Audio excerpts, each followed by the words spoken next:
Shalom dan salam sehat saudara-saudaraku yang diberkati oleh Tuhan. Hari demi hari, kita telah diberkati oleh Tuhan dan kita telah bersama-sama belajar sekolah Sabat setiap hari. Kami senantiasa menghimbau waktu yang terbaik untuk belajar sekolah Sabat adalah hari demi hari atau setiap hari. Dan tibalah saatnya pada hari ini kita akan belajar sekolah Sabat kita dalam ringkasan pelajaran sekolah Sabat untuk pelajaran yang keempat dengan judul Mengasihi Tuhan Allahmu. Mari kita awali terlebih dahulu dengan berdoa. Bapa di surga, terima kasih buat kebaikan Tuhan telah pimpin kami dan berkati hari demi hari. Dalam pelajaran sekolah Sabat hari ini, dalam ringkasan kami rindu Tuhan tuntun kami untuk mendapatkan berkat, pemahaman dan pengertian sehingga kami dapat menjadi pelaku firman. Terpujilah Tuhan, dalam nama Yesus kami berdoa. Amin. Ayat hafalan kita dalam Ulangan 6 ayat 5, kasihlah Tuhan Allahmu dengan segenap hatimu dan dengan segenap jiwamu dan dengan segenap kekuatanmu. Pada pelajaran keempat ini kita akan mempelajari secara khusus Ulangan pasal 6 dengan 3 tema dan pertanyaan-pertanyaan yang muncul dalam setiap tema tersebut yang akan kita pelajari dalam ringkasan dalam pelajaran kita hari demi hari. Yaitu, yang pertama, kasih dan Allah. Yang kedua, kasih dan takut. Yang ketiga, kasih dan hukum. Ya. Marilah kita pelajari secara ringkas pelajaran sekolah Sabat kita pada pelajaran yang keempat ini. Untuk pelajaran hari Minggu dengan judul Mengasihi Allah. Sesudah Musa menyampaikan kembali kepada anak-anak Israel sejarah mereka sendiri, dia mulai memberikan kepada mereka instruksi-instruksi tentang hal-hal yang harus dilakukan supaya mereka bisa mengalahkan tanah Kanaan itu dan bagaimana mereka bertambah banyak di tanah tersebut. Ulangan 6 dimulai seperti ini. Inilah perintah, yakni ketetapan dan peraturan yang aku akan ajarkan kepadamu atas perintah Tuhan Allahmu, untuk dilakukan di negeri kemana kamu pergi untuk mendudukinya, supaya seumur hidupmu, engkau dan anak cucumu takut akan Tuhan Allahmu, dan berpegang kepada segala ketentuannya dan perintahnya yang kusampaikan kepadamu, dan supaya lanjut umurmu. Tertulis dalam Ulangan 6 ayat 1 dan 2. Dalam Ulangan 6 ayat 5, Tuhan memberikan perintah kepada orang-orang Israel, yaitu kasihlah Tuhan Allahmu dengan segenap hatimu dan dengan segenap jiwamu dan dengan segenap kekuatanmu. Kita melihat di sini bahwa di tengah-tengah hukum, di antara semua perintah, aturan-aturan dan semua persediaan yang diberikan kepada orang Israel, umat itu dipanggil untuk mengasihi Allah. Bukan hanya mengasihi Dia, tetapi dalam melakukannya harus dengan segenap hati, segenap jiwa dan dengan segenap kekuatanmu. Yang mana hal ini merujuk kepada sifat mutlak dari kasih itu. Apakah artinya bagi kita? Kasihlah Tuhan Allahmu dengan segenap jiwamu. Mengasihi Allah dengan segenap hati dan jiwa dan kekuatan berarti bahwa kasih kita kepadanya haruslah jauh melebihi kasih kita kepada segala sesuatu, kepada semua orang manapun juga. Karena Dia adalah pondasi dan dasar dari segala kehidupan dan keberadaan serta segala sesuatu lainnya. Mengasihi Dia haruslah menempatkan kasih kita terhadap hal-hal yang lainnya dalam perspektif yang tepat. Tuhan menginginkan setiap orang dari kita harus setia kepadanya karena kita mengetahui siapa Tuhan sesungguhnya dan apa yang Dia telah lakukan untuk kita. Saudaraku yang diberkati oleh Tuhan, kita tiba ke pelajaran hari Senin dengan judul Takutlah akan Allah. Musa memberikan perintah kepada anak-anak Israel untuk mengasihi Allah dengan segala apa yang mereka punyai. Tetapi pada ayat sebelumnya, Musa memberi perintah yang lain kepada mereka, yaitu supaya takut akan Tuhan Allahmu, seperti tertulis dalam Ulangan 6 ayat 2. Bila kita baca dalam Ulangan 10 ayat 12, firman Tuhan berkata, maka sekarang hai orang Israel, apa yang diminta daripadamu oleh Tuhan Allahmu selain dari takut akan Tuhan Allahmu, hidup menurut segala jalan yang ditunjukkannya, mengasihi Dia, beribadah kepada Tuhan Allahmu dengan segenap hatimu dan segenap jiwamu. Dalam satu ayat, mereka diminta untuk takut akan Allah. Pada ayat yang lainnya, mereka diminta untuk mengasihi Allah.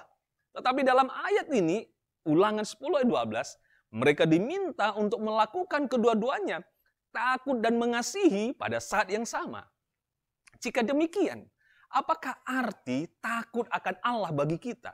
Takut akan Allah memiliki pengertian kita diliputi rasa kagum dan hormat karena mengetahui siapa Dia, otoritas kuasanya, keadilannya, dan kebenarannya. Khususnya dibandingkan dengan keberdosaan kita, kelemahan dan ketergantungan kita yang penuh kepadanya, harusnya menjadi reaksi alamiah kita. Kita ini adalah makhluk yang sudah jatuh, makhluk yang telah melanggar perintah Allah, dan yang meskipun demikian ada kasih karunia pantas untuk menerima penghukuman serta kematian kekal. Saudaraku diberkati oleh Tuhan. Kita diminta untuk takut akan Allah, tapi di saat yang sama kita harus mengasihi Allah. Mari kita membaca Efesus 2 ayat 1-10. Di sana diceritakan bahwa kita adalah orang-orang yang dimurkai. Ini adalah sebuah fakta. Dan itulah dasarnya mengapa kita harus takut kepada Allah. Namun kita memuji Tuhan karena Kristus telah mati buat kita dan dengan demikian memberikan kepada kita hidup yang baru di dalam Dia. Di mana termasuk di dalamnya kemerdekaan dari dosa dan penghukuman dari masa lalu kita. Itulah sebenarnya merupakan alasan mengapa kita harus mengasihi Dia. Antara takut akan Allah dan mengasihi Allah, kedua hal yang tidak dapat dipisahkan dari kehidupan kita sebagai umat-umat Tuhan. Saudaraku yang diberkati oleh Tuhan, mari kita lanjutkan ke pelajaran hari Selasa dengan judul Dia mengasihi kita lebih dahulu. Walaupun di tengah-tengah aturan dan ketetapan-ketetapan dalam kitab Ulangan, dan semua nasihat yang memberi amaran kepada bangsa Yahudi supaya umat itu harus menuruti perintahnya, ketetapannya, dan peraturannya. Yang pertama dan paling utama bagi mereka adalah mengasihi Allah dengan segenap hati, jiwa, dan kekuatan. Tentu saja, mereka memiliki alasan-alasan yang baik untuk melakukan hal tersebut. Berulang-ulang dalam kitab Ulangan. Seperti Ulangan 4 ayat 37, Ulangan 7 ayat 7, ayat 8 ayat 13, Ulangan 10 ayat 15, dan Ulangan 23 ayat 3. Musa memberitahukan kepada bangsa tersebut tentang kasih Allah bagi bapak-bapak mereka dan bagi mereka juga. Tetapi, lebih daripada sekedar kata-kata, Tuhan menyatakan kasih-Nya dalam bentuk tindakannya. Jadi, meskipun ada kekurangan-kekurangan mereka, kasih Allah bagi mereka tetaplah teguh. Sekalipun bangsa tersebut memiliki kegagalan-kegagalan dan melakukan dosa yang berulang-ulang. Sebuah kasih yang penuh kuasa diwujudkan dalam caranya berurusan dengan bangsa tersebut. Firman Tuhan berkata dalam 1 Yohanes 4:19, kita mengasihi karena Allah terlebih dahulu mengasihi kita. Kasih Allah bagi kita telah dinyatakan sebelum kita ada. Dan kasih itu, rencana keselamatan telah diletakkan sebelum dunia ini dijadikan. Seperti tertulis dalam Efesus 1:4. Saudaraku diberkati oleh Tuhan. Sama seperti apa yang dituliskan oleh hamba Tuhan Ellen G. White. Berkata, rencana penebusan kita bukanlah suatu buah pikiran yang lahir belakangan.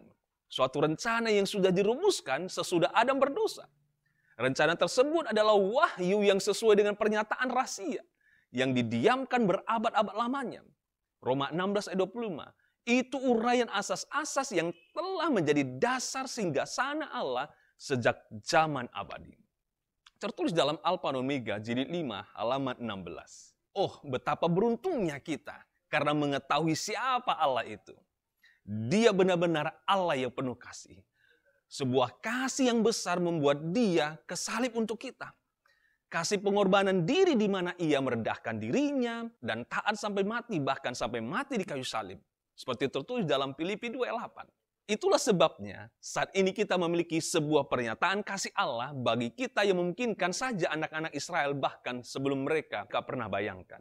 Kita lanjutkan saudaraku ke pelajaran hari Rabu dengan judul, Jikalau kamu mengasihi aku, turutilah segala perintah-perintahku. Israel secara bangsa dipanggil untuk mengasihi Allah. Secara pribadi manusia yang diberikan kebebasan untuk memilih. Setiap orang Israel harus membuat pilihan untuk mengasihi Allah dan mereka harus menunjukkan kasih itu melalui penurutan. Sama seperti Allah, tidak hanya sekedar mengatakan bahwa Dia mengasihi kita, tetapi Dia telah menyatakan kasih itu kepada kita melalui apa yang Dia telah lakukan bagi kita dan terus melakukannya sampai saat ini. Umat Allah juga seharusnya menunjukkan kasih mereka kepada Allah melalui tindakan-tindakan mereka. Dan dalam ayat-ayat ini, kita melihat bahwa mengasihi Allah itu tidak dipisahkan dengan penurutan kita kepadanya. Pada waktu Musa mengatakan berulang-ulang kepada bangsa itu untuk mengasihi dan menuruti Allah, dia mengatakan hal ini setelah mereka ditebus dari Mesir. Artinya, saudaraku, kasih dan penurutan mereka adalah sebuah respon terhadap penebusan yang Allah telah berikan kepada mereka. Mereka telah ditebus oleh Allah. Sekarang mereka akan memberikan respon melalui penurutan perintahnya dengan setia. Seperti Yohanes Kekasih mengatakan dalam 1 Yohanes 5 ayat 3. Sebab inilah kasih kepada Allah, yaitu bahwa kita menuruti perintah-perintahnya. Dan ketika Yesus juga mengatakan dalam Yohanes 14 ayat 5. Jikalau kamu mengasihi aku, kamu akan menuruti perintahku. Saudaraku yang diberkati oleh Tuhan, ayat-ayat ini sungguh-sungguh mengungkapkan pengajaran dasar bahwa kasih kepada Allah harus dinyatakan melalui penurutan kepada Allah. Dan penurutan kepada Allah ini berarti penurutan kepada hukumnya. Dan hukumnya itu merujuk kepada 10 perintah Allah. Ketika kita benar-benar mengasihi Allah secara khusus berdasarkan apa yang Dia telah lakukan bagi kita. Di dalam kehidupan Yesus Kristus, kita akan menurutinya karena itulah yang Dia telah minta supaya kita lakukan di dalam kehidupan kita. Selanjutnya, mari kita pelajari pelajaran hari Kamis dengan judul Hukum yang Terutama. Ada beberapa orang Kristen karena beberapa alasan mencoba untuk memisahkan perjanjian lama dan perjanjian baru. Sebenarnya perjanjian lama dan perjanjian baru tidak dapat dipisahkan. Karena perjanjian baru adalah pernyataan tentang Yesus dan penjelasan teologis dari kehidupannya, kematiannya, pelayanannya sebagai imam besar. Menunjuk pada pemenuhan dari lambang-lambang dan nubuatan-nubuatan dalam perjanjian lama. Dalam banyak cara, perjanjian lama membentuk latar belakang, konteks, dan dasar dari perjanjian baru. Kedua bagian ini menyatakan kebaikan dan kasih Allah sehingga perjanjian lama dan perjanjian baru tidak mungkin dapat dipisahkan. Inilah alasan mengapa secara berulang-ulang perjanjian baru, termasuk Yesus mengutip perjanjian lama, salah satunya adalah apa yang tertulis dalam Markus 12 ayat 28-30. Ketika seorang ahli Taurat, seorang yang mendedikasikan hidupnya untuk mengerti hukum Taurat itu, dan bagaimana hukum itu harus diaplikasikan, akan menanyakan sebuah pertanyaan kepada Yesus Kristus. Dan apakah jawaban Yesus kepada seorang ahli Taurat yang bertanya tersebut? Yesus memberikan jawabannya dengan mengambil Ulangan 6, di mana dengan ungkapan, dengarlah hai Israel, Tuhan itu Allah kita, Tuhan itu Esa. Tertulis dalam Ulangan 6. Dan kemudian mengutip ayat berikutnya juga tentang mengasihi Allah dengan segenap hati, jiwa, dan kekuatan. Dia menunjuk kepada penegasan tentang inti Tuhan sebagai Allah mereka. Allah mereka satu-satunya, dan berdasarkan kebenaran yang besar ini, mereka dipanggil untuk mengasihi Dia yang terutama. Pada hari terakhir, ketika peristiwa-peristiwa terakhir dinyatakan dan semua orang dipanggil untuk memilih berdiri di satu sisi dalam cara yang paling dramatis, perintah-perintah Allah seperti yang terdapat dalam Wahyu pasal 14 ayat 12 akan memainkan peran yang sangat penting. Pada akhirnya, sisi yang kita pilih, bahkan ketika kita berhadapan dengan penganiayaan, akan didasarkan pada apakah kita sungguh-sungguh mengasihi Allah atau tidak. Itu menjadi isu yang menentukan dan kita dapat datang untuk mengasihi Allah dengan segenap hati dan jiwa dan kekuatan hanya ketika kita datang mengenal Dia untuk diri kita sendiri dan mengalami kebaikan, cinta, dan kasih karunia-Nya untuk diri kita sendiri. Saudaraku yang diberkati oleh Tuhan, kita sudah membahas ringkasan pelajaran sekolah sahabat kita, pelajaran yang keempat. Biarlah kita semakin mengasihi Allah di dalam kehidupan kita dengan segenap hati, jiwa, dan kekuatan kita. Kiranya Tuhan Yesus memberkati kita. Mari kita berdoa. Bapa di surga, terima kasih untuk kasih yang besar yang Tuhan tunjukkan dalam kehidupan kami. Biarlah dengan kemurahan Tuhan, hati kami dijamah. Kami terpanggil untuk mengasihi Engkau di dalam kehidupan kami dan melakukan perintah-perintah. Berkatilah kami semua Bapa, agar kami dapat menjadi seperti yang Tuhan kehendaki.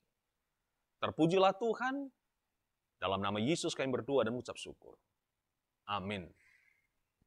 Terima kasih saudaraku yang diberkati oleh Tuhan, yang senantiasa dengan setia mengikuti program ini, belajar sekolah sahabat setiap hari. Tetaplah nantikan tayangan berikutnya, pelajaran sekolah sahabat kita untuk pelajaran yang kelima. Tuhan Yesus memberkati kita.